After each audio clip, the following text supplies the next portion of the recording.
The second document in the third drawer was a candidate file. It was not old. The paper was the ordinary weight of a printed document from a contemporary office, and the corner of the first page bore a date. 4 months ago, the month before the estate lawyer had first contacted me about the property. The file contained a name I did not recognize, a residential address in a city 3 states over, a summary of financial circumstances, and a brief notation at the bottom of the first page in Cale's handwriting. I recognized it now from the cover letter, that said, "Perceptual profile consistent. Current obligation pressure adequate. Recommend approach via estate mechanism when available property presents." Below that, in the same hand, flagged for primary list.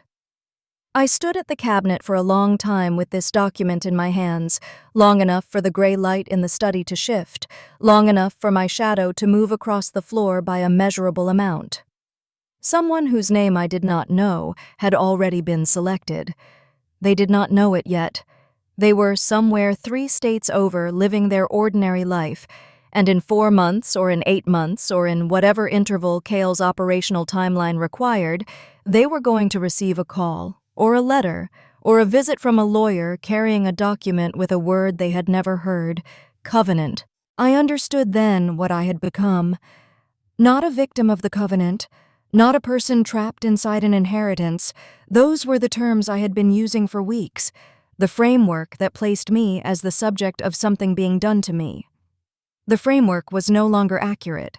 The filing cabinet, the red folder, the third drawer, the candidate file, these were not the tools of a family extracting value from unwilling participants. They were administrative infrastructure, and I was standing at the cabinet with the infrastructure in my hands inside the basement on a Tuesday afternoon, having driven back of my own volition to open the drawer Cale had told me to open. I had not been made the administrator by the sale. The sale had been the mechanism. I had become the administrator somewhere earlier than that. Perhaps when I first took the key from under the shelf, perhaps when I answered Cale's second call, perhaps when I drove out to the farmhouse the first time, telling myself the reason was practical. The covenant did not create the person who could run it. It found the person who already was that person and gave them a role that fit. I put the candidate file back. I put the red folder back. I closed the drawers. I turned off the basement light and I climbed the stairs, and I went back through the kitchen and out the front door, and I locked it behind me with the key Harlan Deeds had given me at closing.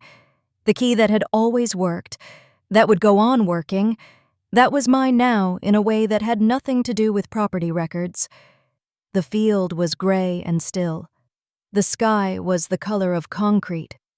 I stood at the door of the farmhouse for a moment before I walked to my car, and I looked at the house the way you look at a thing you understand you are responsible for, the particular quality of attention that is not ownership and not love, but is something adjacent to both. The attention of a person who has accepted that a thing requires care, and that they are the person who will provide it, and that this acceptance happens so gradually that there was no single moment they could point to and say, "That was when I said yes." I drove back to the city. I did not look at the farmhouse in the rearview mirror. I already knew what it looked like. I already knew everything in it. And somewhere 3 states away, a person whose name I now knew was living their ordinary life, and I had a meeting with Cale on Thursday, and on Thursday I would learn the protocol for the approach. I have thought a great deal in the weeks since that Tuesday about the word voluntary. Every action I took in the sequence that made me the administrator was technically voluntary. I could produce a list in order of every decision I made that no one forced. The drive to the farmhouse, the key, the basement stairs, the filing cabinet, answering the calls, reading the folder, returning for the third drawer. Every single one of those was a choice I made, in the specific sense that I was not physically compelled. And yet, the sequence of them, the way each one followed the previous with the logic of a thing that has only one next step, did not feel, from the inside, like a series of free choices. It felt like reading a sentence to its end. You make the choice to begin reading, and the grammar does its work, and you arrive at the period without having made any subsequent decision. The covenant was written in a grammar I had not known I was susceptible to, by someone who had understood the shape of my attention before I had arrived at any property, before I had answered any call, before I had been offered any number calculated to fit the contours of my particular financial terror.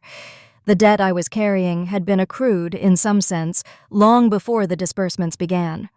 The debt was the cost of being the kind of person who looks at things until they understand them. I had spent my entire life paying in advance. I have the criteria document memorized now. I did not intend to memorize it. I read it twice in the basement, and once more in the car, and once more in my apartment, and by the end of the fourth reading I could recite it from the beginning.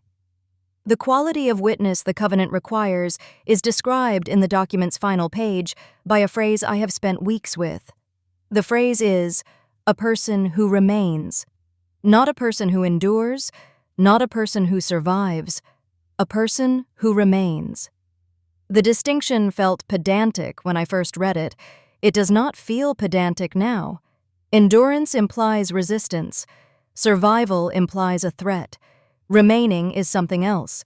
It is the orientation of a person who, when the evidence of something they cannot explain presents itself, does not move toward the exit. Remains in proximity. Remains observant, remains present to whatever is being shown.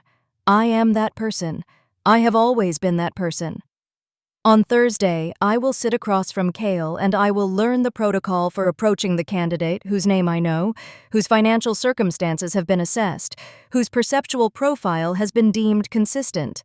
And when I learn the protocol, I will follow it, not because I have been coerced, because I am the administrator, and I remain. If the covenant found you because